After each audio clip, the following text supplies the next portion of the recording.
আসসালামু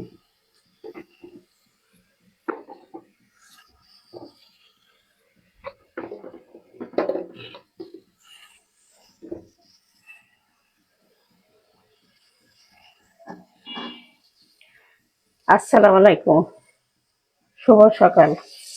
সকালবেলা আমি রান্না করতে চলে আসলাম।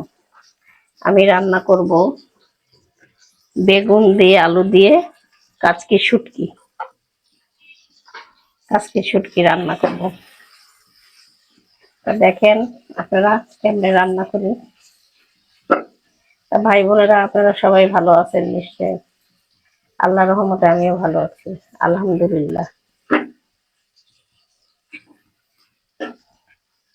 আমি পেঁয়াজটা একটু ভেজে দিচ্ছি।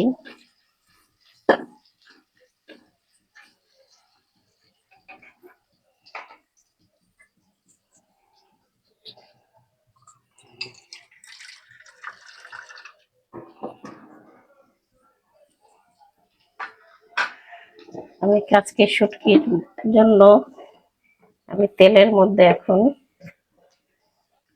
হলুদ দিয়ে দিলাম,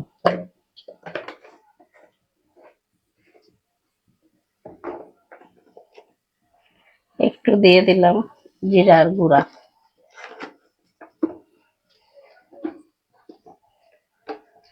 একটু দিয়ে দিলাম মরিচের গুঁড়া,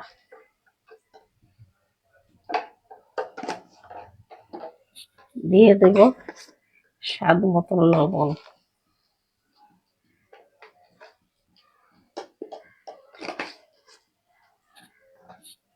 আমি এখন পানি দিয়ে দিই।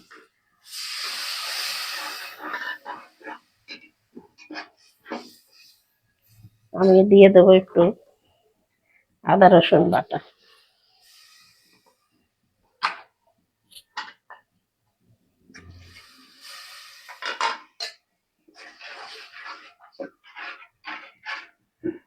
আমি এবার ভালো করে মশলাটা কষাই নিব। তারপরে বেগুন আলুগুলো দিব, একটু ঢাকা দিয়ে দিই, একটু হতে থাক। আমার মশলাটা কষানো হয়ে গেছে। আমি এখন দিয়ে দেব কাঁচকি এই তরকারিগুলো, বেগুন আলু কাটা, বেগুন আলু কাটাগুলো দিয়ে দিলাম।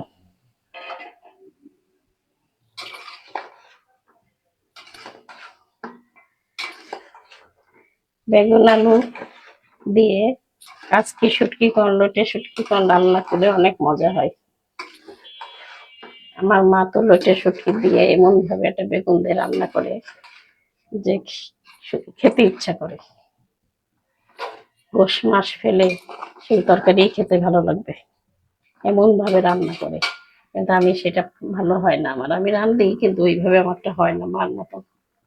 মার হাতের রান্না মজাই আলাদা। আমি এখন ঢাকা দিয়ে দিই, একটু কষানো হোক তরকারিটা। আমার বেগুন আলুর তরকারি কষানো হয়ে গেছে।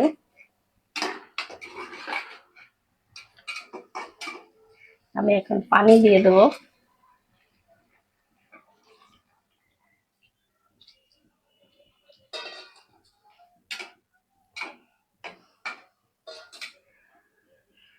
ঝোলের পানি দিয়ে দিলাম।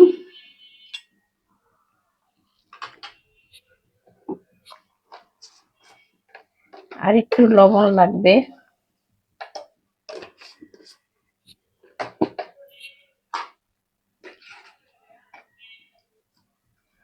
আমি একটু লবণ দিয়ে এবার আমি কাচকি শুটকি গুলো ওর ওপর বিছিয়ে দেবো। আমি কাচকি শুটকি গুলো আগেই ভালো করে ধুয়ে রেখেছিলাম। ভাই বোনেরা, আপনাদের আমার তরকারিটা যদি ভালো লাগে তাহলে আমার লাইক কমেন্ট শেয়ার করবেন, আমার পাশে থাকবেন, সাবস্ক্রাইব করবেন। আমি এখন ঢাকা দিয়ে দেব, এইভাবে হতে থাকবে। আমার বেগুন কাচকি শুটকি ঢেকে দিলাম, এবার হয়ে যাক আস্তে আস্তে। আমার বেগুন শুটকি হয়ে গেল, আজকে মাছকে শুটকি দিয়ে বেগুন। আমার তরকারিটা হয়ে গেছে, আমি এখন নামিয়ে ফেলবো। তো ভাই বোনেরা দেখেন, আপনাদের কাছে কেমন ভালো লাগলো আমার বেগুন শুটকি চচ্চড়ি। তা আমি এখানেই শেষ করব। আল্লাহ হাফেজ।